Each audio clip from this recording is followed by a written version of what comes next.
Alright, here we've got a 1631 2600. It's got the radar mounted right on it. Just come in. It's got no tills. Right here on the end, looks like they were getting ready to put some gate closing wheels on. And it's missing them on this row, one on the next row. Does have yet or no till on the back 16 rows.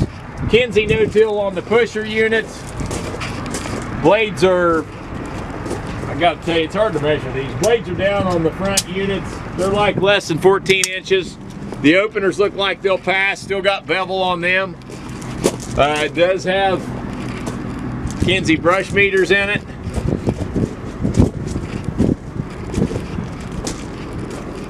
Looks like it's good on the transport. It does have a non-factory weld right here. Let me just show you what. Right here on top, I think that's a non-factory weld up there where they reinforce them. Right there, right next to the pedestal. See it? Yep. Does have extensions on the boxes. I'm sure we got on this full box for this. We'll have pictures of all that we have with it. Markers are good and straight. Rubber closing wheels.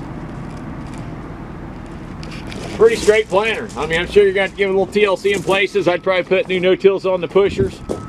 Replace a few of those rubber closing wheels, but in general, seems to be a good solid planter.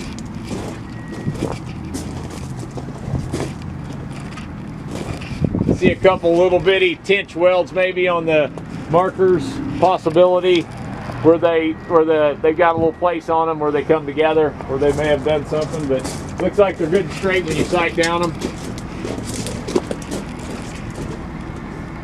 Good and straight here.